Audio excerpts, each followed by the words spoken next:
A Maria Lúcia, que primeiro vai se apresentar para a gente, para a nossa emissora, para a Rádio Clube de Rondonópolis e os nossos ouvintes. Bom dia, candidata. Bom dia, é um prazer estar aqui. Já quero cumprimentar todos os ouvintes da Rádio Clube e dizer que sempre é uma alegria muito grande estarmos em Rondonópolis, uma cidade que eu amo. Tenho trabalhado aqui desde 1977 e falando um pouquinho da minha vida, para que as pessoas possam me conhecer. Eu sou professora da Universidade Federal de Mato Grosso há 45 anos. Tive a oportunidade de ser reitora por 2 mandatos. E nesse momento em que eu entro na reitoria com uma obsessão muito grande, que é aquilo que eu tenho feito a vida toda, que é de democratizar o acesso à universidade, porque compreendo a educação como o maior bem que um cidadão possa ter, que um estado, que uma região, que um país possa defender. Como professora, eu fui autora, Jota, de um projeto chamado Interiorização da Universidade Federal de Mato Grosso, e nesse projeto nós propunhamos, em 77, a criação do campus de Rondonópolis, que todos sabem era estadual, para ser incorporado, a criação de Barra do Garças e de Sinop. Felizmente todos foram criados, e também sou autora de um projeto chamado Educação à Distância da UFMT, NEAD, que os professores todos conhecem, que fizemos formação desde 95 de 10 mil professores no estado. Então, eu chamo obsessão, no sentido de nós termos a universidade espalhada pelos 4 cantos do país. E aqui para Rondonópolis, eu trabalhei junto com todos da comunidade acadêmica, da sociedade, porque a sociedade se envolveu muito na criação do campus de Rondonópolis, transformando em Universidade Federal. Eu fui uma das pessoas que muito lutou para que esta universidade estivesse aqui, porque era reitora no momento em que nós tivemos que fazer todas as adequações para nos transformarmos em universidade. Na Universidade Federal de Mato Grosso também tive a oportunidade de edificar 3 novos campos, que é o campus de Barra do Garças, de Sinop, da Várzea Grande. Na minha gestão criei o campus da Várzea Grande, que não existia. Criamos 2 cursos de medicina, um em Sinop, outro aqui em Rondonópolis. Esse de Rondonópolis foi uma luta pessoal minha, né, junto à presidenta Dilma naquela ocasião e com os coordenadores desta área. Ampliamos 70 cursos de graduação e de pós-graduação, e aqui para Rondonópolis nós trouxemos o primeiro curso de pós-graduação, que agora já quase todos os cursos têm o seu mestrado e o doutorado. Mas quando eu entrei na reitoria não havia esses cursos ainda. Então criamos os cursos de pós-graduação, mestrado e doutorado no interior do Mato Grosso. Fizemos uma política muito forte de apoio aos estudantes, primeiro, criando o Enem Sisu. O Enem Sisu é um exame de admissão que o aluno não precisa sair da cidade dele. Porque a gente tem que pensar na população de uma forma geral, sabe, Jota? A gente às vezes pensa que o aluno da universidade é um aluno de classe média ou de classe rica, mas não é. Nós temos que abrir a universidade para os alunos da classe trabalhadora, alunos de baixa renda. E esse exame que eu trouxe como reitora, ele permite que o aluno fique na sua cidade, faça inscrição e depois ele pode escolher o curso que ele quiser no Brasil inteiro também da sua cidade. Isso chama-se Enem Sisu. E tive a oportunidade também de criar as cotas antes mesmo da lei. Porque nós entrávamos em uma sala de cursos na universidade, alguns cursos que são mais procurados, como medicina, engenharia, direito, e a gente via só a classe média ali dentro, nós não víamos ali a classe trabalhadora e também não tínhamos aluno negro, é uma coisa espantosa. O Brasil tem mais de 52% de negros e pardos e na hora da sua representação dentro das instituições, você não os vê, eles ali não estão. Então, eu tive um empenho muito forte, criamos a cota para aluno da escola pública. E aqui, sempre a gente ouve de pessoas dizendo assim, mas não tem que levar em consideração o mérito? E aí, Jota, sabe qual é a minha argumentação? Como é que você pode medir mérito entre desiguais? Então, vamos pegar como exemplo um aluno da classe trabalhadora que o pai e a mãe trabalham o dia inteiro, são assalariados, moram nas periferias das cidades. Essa criança geralmente fica com um vizinho ou com uma irmã mais velha. Na casa não tem livro, não tem jornal, não tem TV a cabo, essa criança não viaja, ela não faz inglês. E aí você pega o outro da classe média que tem todas essas condições. Até a questão da alimentação, né? Às vezes a criança da classe pobre, nem os nutrientes necessários para a sobrevivência com dignidade ela tem. Então você falar em comparação dessas duas crianças é impossível. Então, quando você cria a cota, você permite 50% das vagas da universidade, e quando nós aprovamos na minha gestão de reitora, eu fiquei muito feliz, porque 50% das vagas vão para a escola pública, onde está a classe trabalhadora, onde está a classe mais pobre. E dessas vagas, 20% para negros, uma cota para indígenas, e antes de sair eu criei vagas especiais para alunos quilombolas. Bom, mas não adianta só ter o estudante na universidade, é preciso dar as condições da permanência. Para isso, eu criei 4 novos restaurantes. Então, só existia o restaurante universitário de Cuiabá. Então, aqui em Rondonópolis foi criado um, em Barra do Garças, em Sinop e na Várzea Grande. Então, todos os nossos campos agora, foi uma luta minha, tem o restaurante universitário. Eu promovi esse restaurante com preço simbólico de R$1, para que o estudante possa se permanecer. Criamos também várias bolsas, que a gente chama Bolsa Moradia, para ajudar o aluno do interior a ficar nas cidades polos, a Bolsa Alimentação e a Bolsa, que a gente chama Bolsa de Sobrevivência mesmo na universidade. Então é isso, quer dizer, a professora Maria Lúcia é uma pessoa que há 45 anos luta para que a gente possa expandir as condições e a busca, né, de condições para que todas as crianças, todos os jovens cheguem à escola.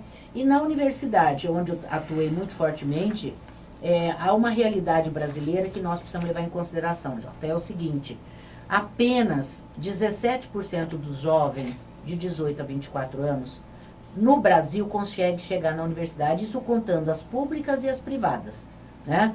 E nós precisamos minimamente alcançar o patamar de 30%, como os países aqui da América do Sul já têm, como a Argentina, o Chile, mas o Brasil ainda está muito atrasado. E se a gente voltar para outros níveis, vamos pegar a escola infantil. A escola infantil é aquela que acolhe e deve acolher as crianças de 0 a 6 anos. O Brasil inteiro não acolhe mais do que 30%. No Mato Grosso não é diferente.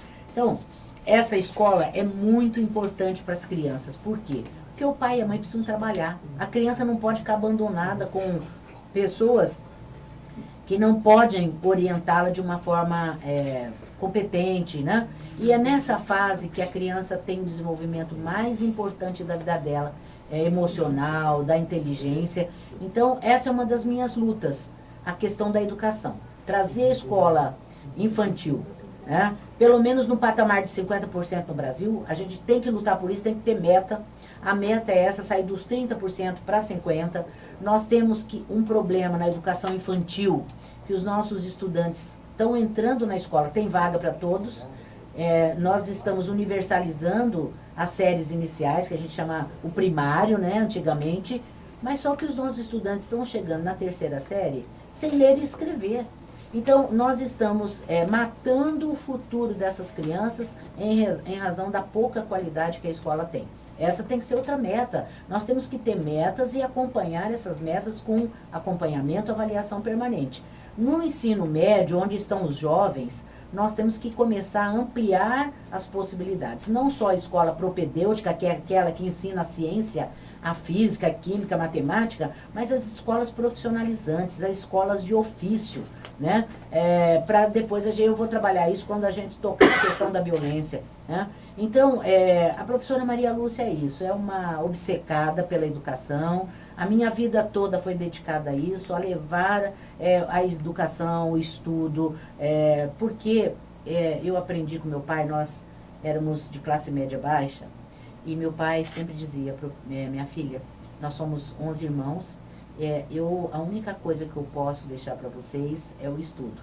Não particular, escola pública. Então vocês têm que aproveitar.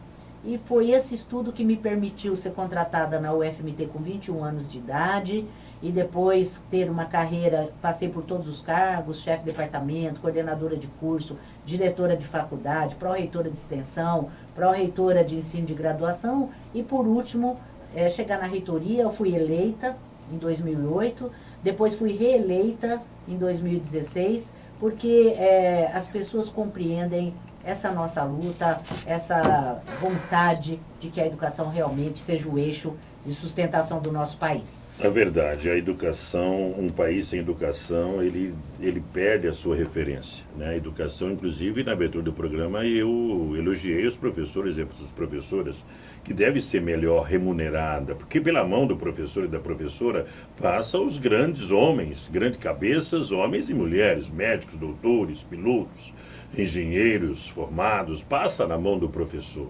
E eu não sei porque o professor hoje é tão mal remunerado nesse país e não é reconhecido até agora pelos nossos governantes. Não é? E isso tem que mudar, esse quadro tem que mudar. A candidata Maria Lúcia falou propriamente da educação, que é a área dela, que ela vem até hoje convivendo com isso. Mas nós temos várias outras áreas que precisam de atenção. A saúde. Qual é a proposta da senhora? Como é que a senhora vê a questão da saúde hoje, não só a saúde municipal, estadual e federal? Jota, essa é uma área que eu me dedico também na minha vida profissional, né? Nós temos que considerar que o SUS, que é o Programa de Saúde Universal para todo o Brasil, é um programa elogiado no mundo inteiro. E nós temos, às vezes, o hábito de falar mal do SUS. O SUS é um sistema que deve ser fortalecido. Ele é importantíssimo. Se você observar, toda a campanha de vacinação, toda aquilo que a gente chama, a prevenção que é feita pelo SUS, pelos médicos e pelas equipes de família, né? Também as doenças crônicas, elas são acompanhadas, né? Como é o caso do diabetes, né? Da pressão alta, que são doenças crônicas e que precisam ser acompanhadas. Também a questão das equipes de família ajudarem na questão da higienização, na questão de você ter o cuidado na alimentação, etc. Então, o SUS é um excelente sistema. Qual é o problema do SUS? Nós temos que ampliá-lo e temos também que solidificá-lo. Isso nós temos que fazer um programa. E aqui para o Mato Grosso, nós temos que ampliar as equipes de família. As equipes em que tem aquele médico nas UPAs e também nos postos de saúde, responsável pela medicina preventiva. Nós temos, como brasileiros, uma compreensão equivocada da saúde. A saúde, ela não está complicada apenas quando você sente uma dor ou quando você tem uma doença. A saúde é o seu dia a dia, é o seu cotidiano.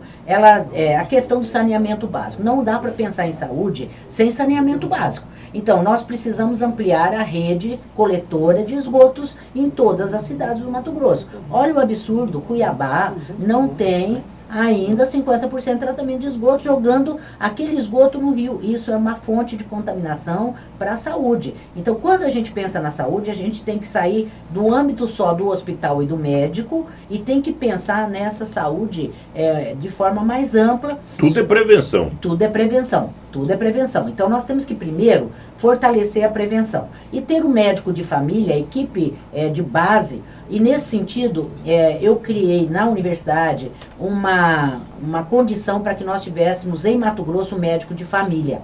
Né? Aquele médico que veio pela presidenta Dilma, né?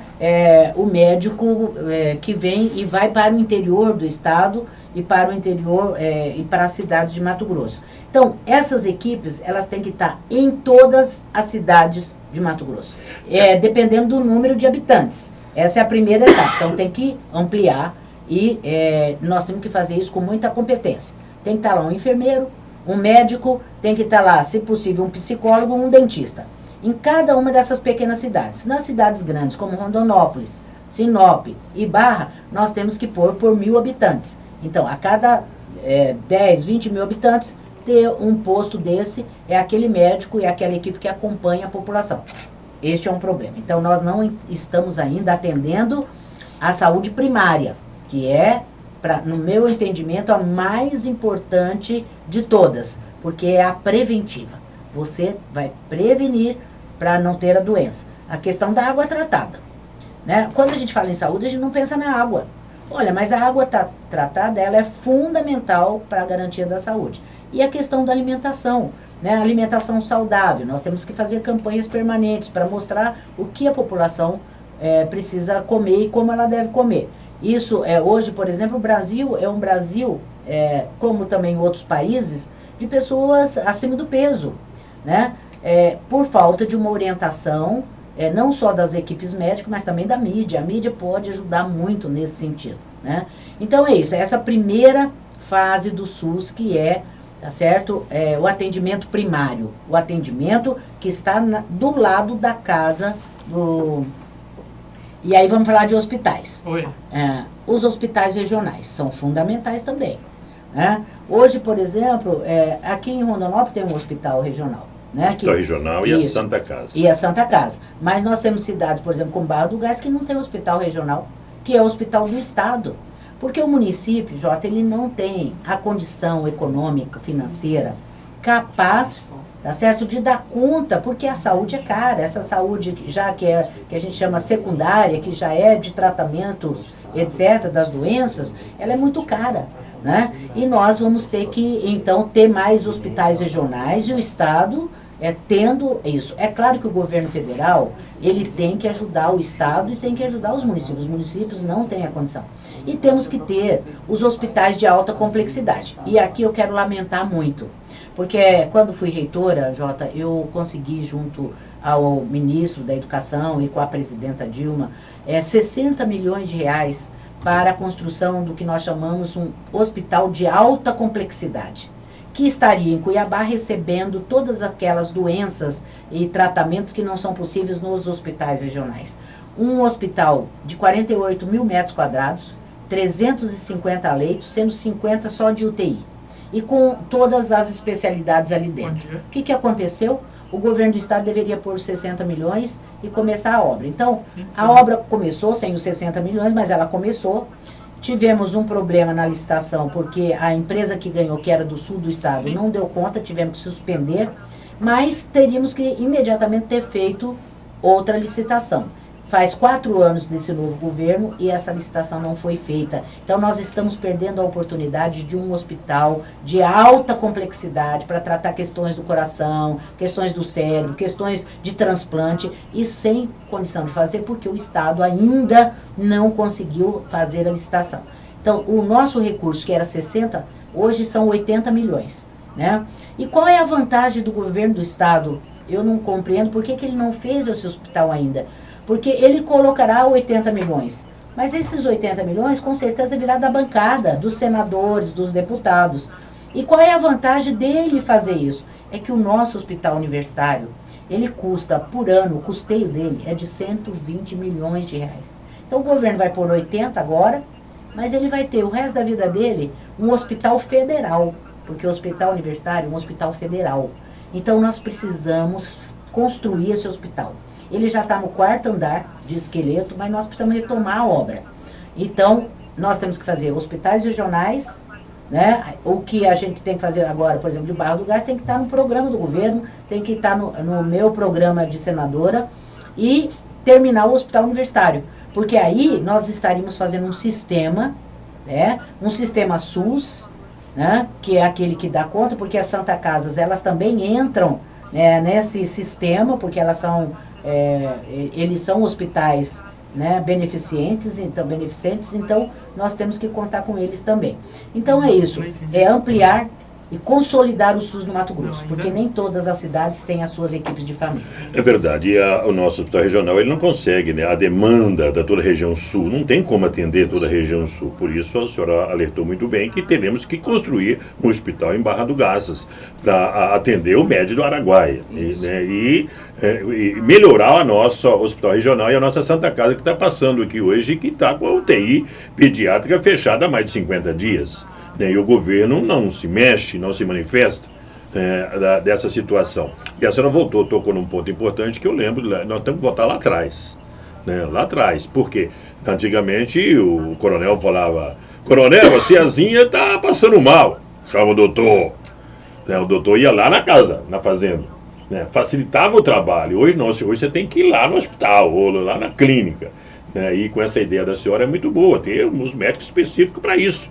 Né? Eles vão fazer esse trabalho, agiliza, até salva vidas, por que não? É muito... E esvazia os hospitais, porque se você tem um atendimento próximo de você e uma orientação de prevenção, você dificilmente, se você faz a prevenção, dificilmente você vai precisar do hospital. Então o hospital vai ser quando você tem uma fratura, quando você tem um derrame, quando você... Quer dizer, o hospital é para aquelas emergências. Hoje não, tudo vai para os hospitais. Tudo vai para o hospital. Então nós temos que fortalecer as equipes de médicos de família para que nós possamos ter a população sendo atendida. E o médico que vai em casa. Né? Então, esses médicos hoje que estão sendo contratados pelo governo federal é aquele médico que acompanha as famílias, aquele médico que a gente tinha antigamente, que às vezes a doença, Jota, não é só a doença física. Às vezes um carinho, uma atenção é tão importante quanto um comprimido.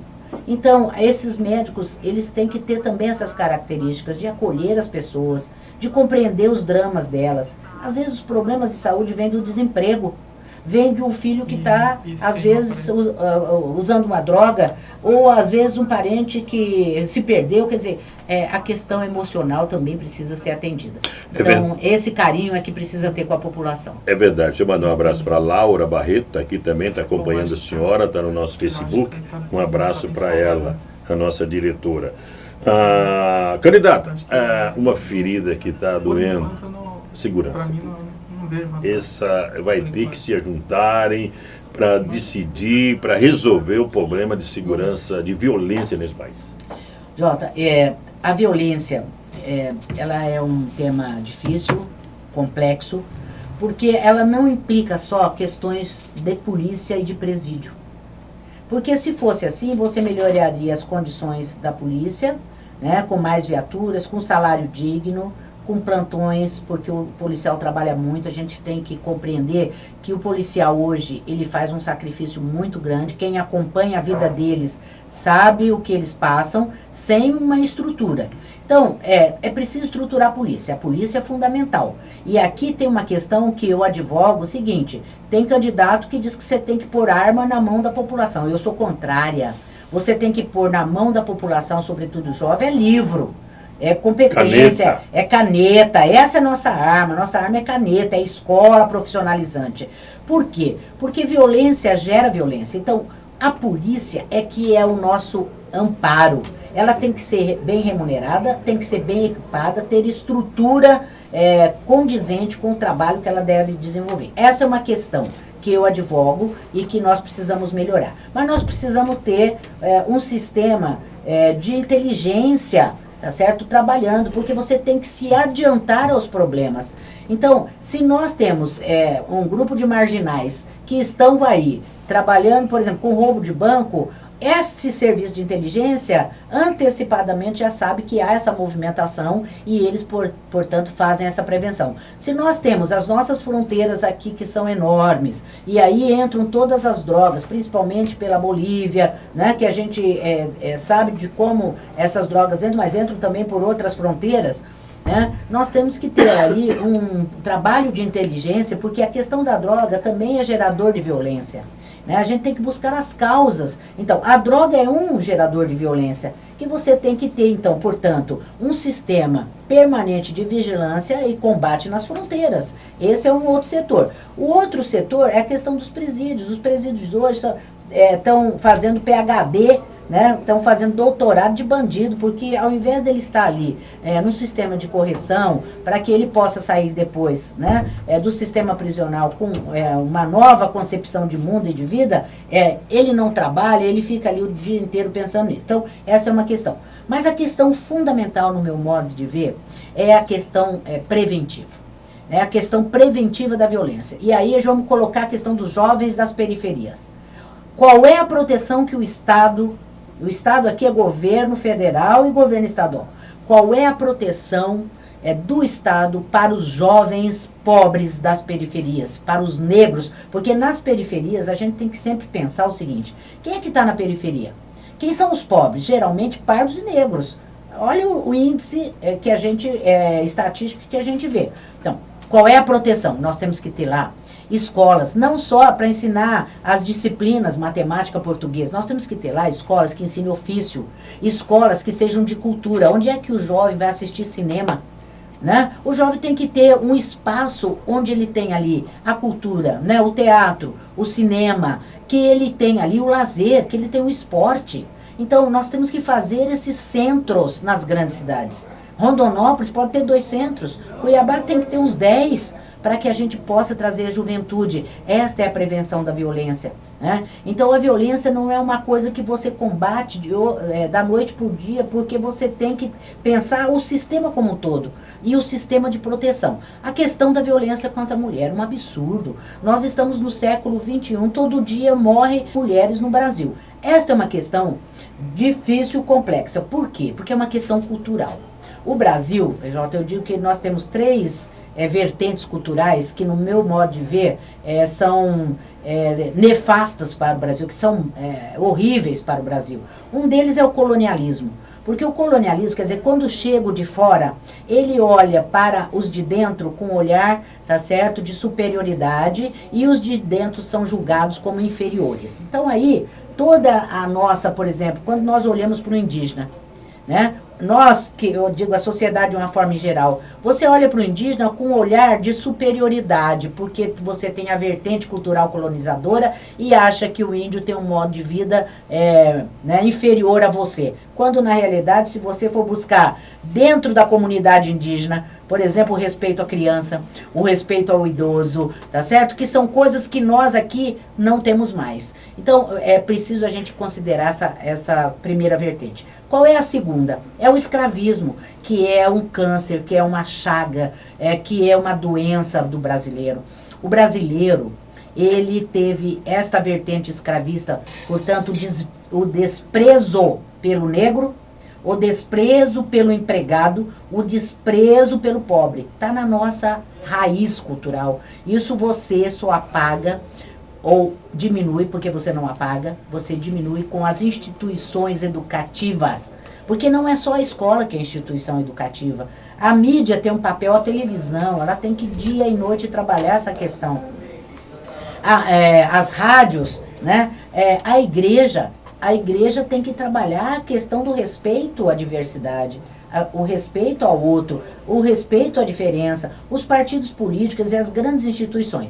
E por último, a questão da mulher. Nós somos a outra vertente que é cultural, é que nós somos uma vertente patriarcal, que eu vou colocar uma barra machismo.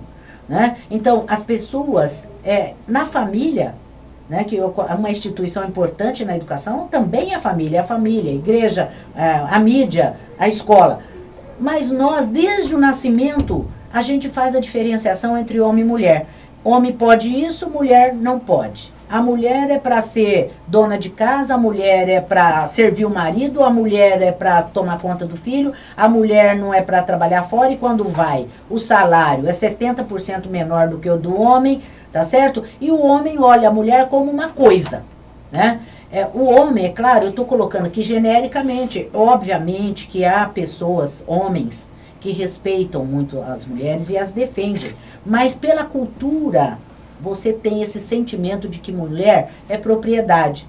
Quando acontece um estupro, procure ver os argumentos.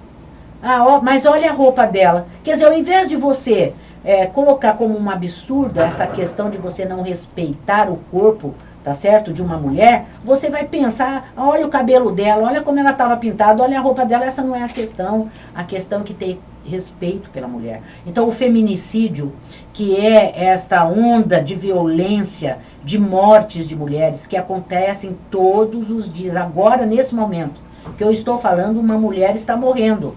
Esta é a realidade brasileira. Então, como é que nós vamos fazer isso? Nós vamos fazer isso...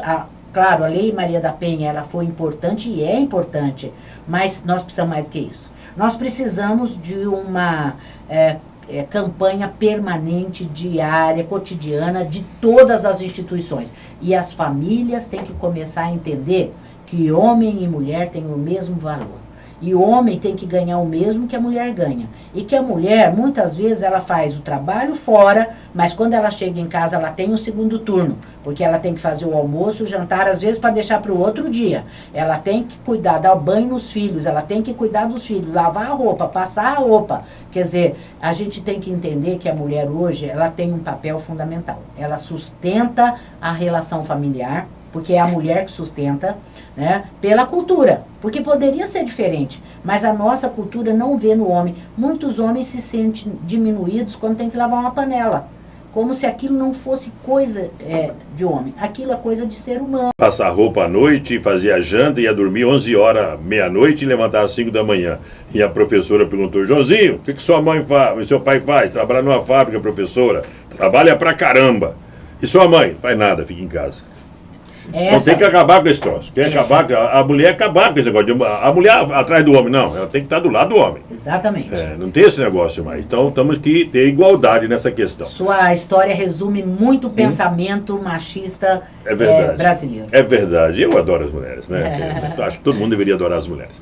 São 9 horas e 16 minutos, estamos chegando na reta final. A senhora já foi por algum cargo político, não? Eu fui reitora da Universidade Federal, da política partidária. Não, né? Não. E por que decidiu agora? Porque eu tenho um trabalho realizado e eu gostaria de ampliá-lo. Eu penso que se eu estiver no Senado, eu vou contribuir muito para esta dimensão democrático-popular. O olho mais voltado, as ações mais voltadas, o pensamento mais voltado para a classe trabalhadora, para a classe mais pobre, né? Eu sou uma pessoa que tenho trabalhado a vida toda para esse segmento e nós precisamos ter esse representante. Mato Grosso geralmente tem um representante mais voltado para a classe rica e eu quero ser essa pessoa que venho aqui para defender o trabalhador, e nesse sentido eu já tenho duas propostas. A primeira nós voltarmos com a emenda constitucional 95 que congelou os investimentos do Brasil. Não podemos ter congelamento no momento que 25 milhões de trabalhadores estão sem emprego. O Estado tem que voltar a investir na construção, tem que investir no saneamento básico, tem que investir na luz para todos, Minha Casa Minha Vida, a gente tem que voltar a ser feliz. E para ser feliz precisa gerar emprego, que é o emprego que dá dignidade. Então essa é a minha primeira ação no Senado. Convencer que nós temos que descongelar o financiamento e o orçamento do país para voltar a crescer. O segundo é fazer uma campanha para que a gente volte os direitos dos trabalhadores que foi rasgado, sabe, Jota?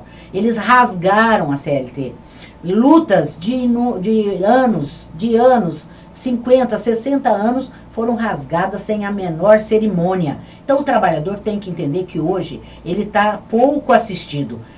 Com a nova legislação que eles disseram que é a reforma para quem? Para o trabalhador não foi, porque o trabalhador está perdendo, ele não tem mais seguridade no trabalho, ele pode ser trabalhador agora de meses, ele pode ser trabalhador de semanas, ele não tem mais a lei para proteger porque é o acordado em cima do legislado, então isso também não pode acontecer. Nós vamos lutar para retomar essa questão da CLT e trazer de volta a segurança que o nosso trabalhador, por anos e anos, trabalhou para que a gente tivesse essa segurança. É verdade, isso candidata. E alertar o governo também a questão da moradia, né?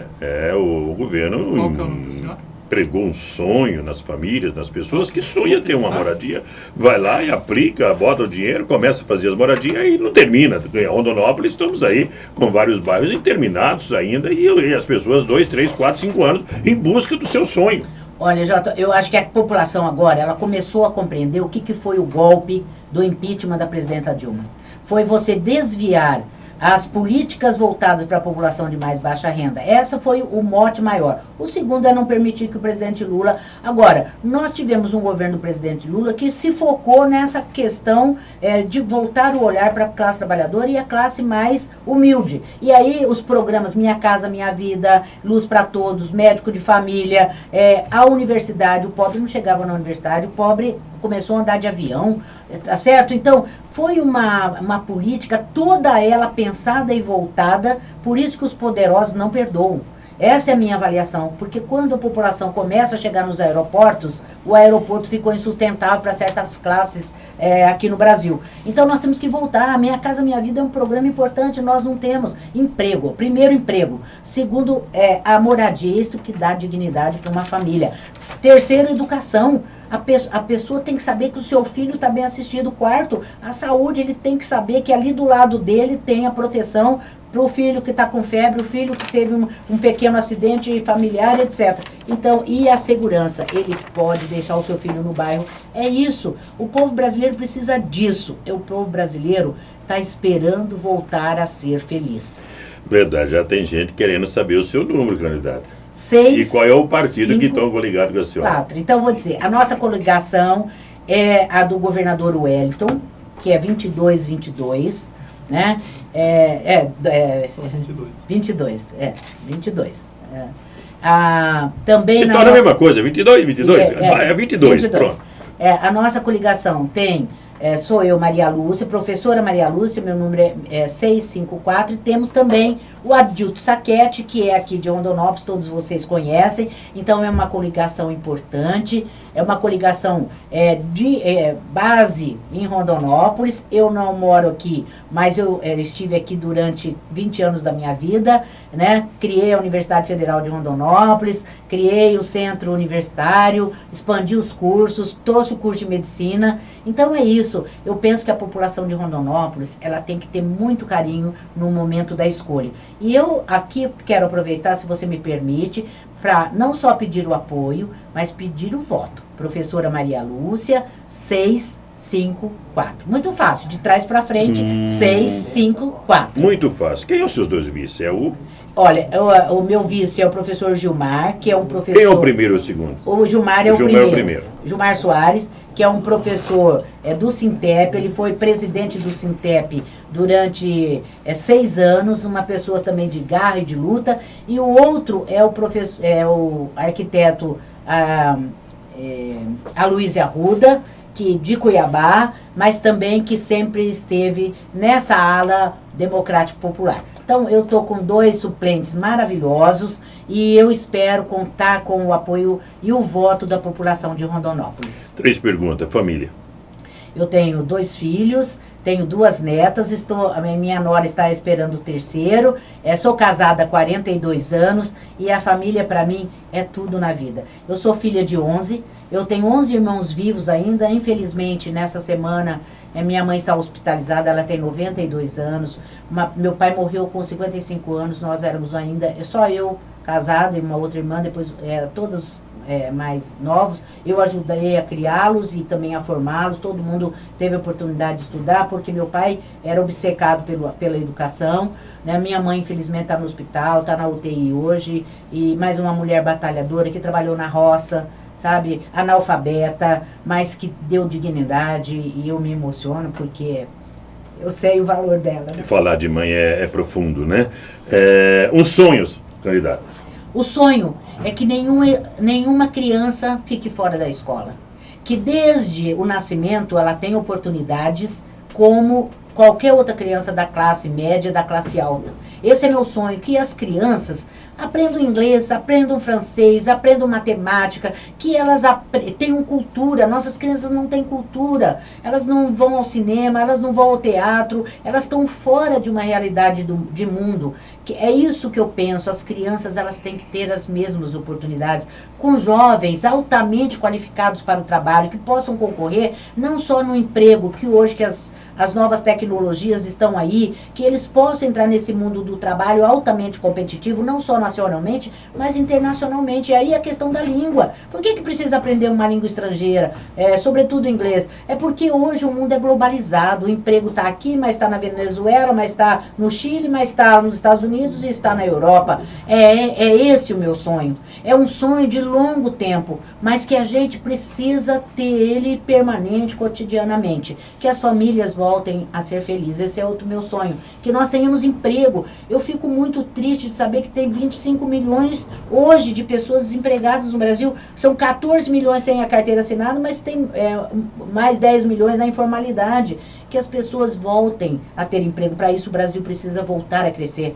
Um Brasil, esse é o meu sonho, que tem um desenvolvimento econômico. Mato Grosso está indo bem no desenvolvimento econômico, mas cadê o desenvolvimento social? Então, um crescimento, desenvolvimento econômico, mas com os olhos voltados para o desenvolvimento social. Esse é o meu sonho. É isso que eu vou trabalhar. A minha vida foi dedicada a isso, né? E eu espero que as pessoas compreendam de que lado nós estamos. Porque existem lados na sociedade. De que lado os candidatos estão? A professora Maria Lúcia tem lado. E eu já coloquei aqui, quem é bom para ouvinte já entendeu de que lado eu estou. Estou do lado da classe trabalhadora, da classe pobre desse país. É verdade. Ela recuperou fácil, né? Recuperou fácil aí quando falou de mãe, né? Um ídolo. Olha, eu acho que o meu ídolo é meu pai. Meu ídolo é meu pai, porque ele, na simplicidade dele, ele fez a diferença na vida de 11 filhos. E na vida de uma comunidade inteira. Porque meu pai era farmacêutico daquelas cidades pequenas, ele era o manipulador farmacêutico manipulador, é ele que fazia o remédio. Né? Então meu pai, eu via assim, ele acordava 5 horas da manhã e ia para casa 11 horas da noite, sabe? E essa pessoa não tinha dinheiro, eu via isso, pagava com frango, pagava com leite, pagava com ovos. Meu pai era um socialista, meu pai era um comunista, mesmo não tendo essa consciência. Né? E às vezes as pessoas falam assim, professora, a senhora é do PCdoB. O PCdoB é comunista. Eu tenho orgulho de ser comunista, porque o comunista é aquele que busca a divisão. É aquele que busca trazer para a maioria da população os bens sociais. Então é isso, quer dizer, e ter essa marca de defesa, né, do povo, principalmente aqueles mais necessitados. Verdade. Olha, são 9 horas e 27 minutos. Nós falamos aqui com a professora Maria Lúcia, candidata ao Senado Federal, com o número 654. Não é? E tem os seus vices, o Gilmar Soares e o Aloysio Arruda. Né? E ela está aí, com o pé na estrada. O Brasil quer cara nova, quer ideias novas, quer coisas novas para esse país. A partir de agora, a partir de 2019, nós teremos um novo Brasil. Um Brasil mais solidário, mais humano, mais honesto, sem roubalheiras, sem desvio, um país passado a limpo. Nós queremos esse país e para isso precisam de ideias novas. Candidata, a senhora fica à vontade para as suas considerações finais. Bom, eu queria muito agradecer, Jota, pela gentileza e também pelo espaço concedido. Quero deixar aqui o meu abraço para os seus ouvintes aqui da Rádio Clube e dizer que a professora Maria Lúcia é isso, é determinação, é garra, é luta. E uma questão que as pessoas às vezes não conhecem. Eu fui gestora do 3º orçamento de Mato Grosso, por 8 anos. O orçamento da UFMT só perde para a Prefeitura de Cuiabá e para o governo do Estado. Eu não tive uma anotação ou um procedimento que fosse criticado ou feito pelos órgãos de controle. Portanto, além da pessoa que luta pelas questões públicas, eu também sei ser gestora. Né? Tive uma excelente gestão na UFMT e é com isso, quer dizer, humildemente mesmo, porque eu não sou muito conhecida do público em geral, mas eu peço para as pessoas que compram mesmo esse ideal, essa vontade, né, de nós fazermos política diferente, que me assumam como a sua candidata, mas converse com o vizinho, com o parente, com os amigos, usem as redes, Facebook, o WhatsApp, para que a gente possa ter um enraizamento maior e dizer que vocês podem contar comigo. Professora Maria Lúcia, é isso que vocês ouviram aqui, nem mais nem menos, uma mulher lutadora. Para o Senado e para o governo? Governo Wellington Fagundes 22, para o Senado, professora Maria Lúcia, 654, e também para o Adilto Saquete, que todos vocês conhecem aqui em Rondonópolis. Tá certo, candidata. Que Deus lhe abençoe, Deus te ajude nessa caminhada que é árdua, não é fácil não, mas merece, né? E o sonho tem que ser concretizado.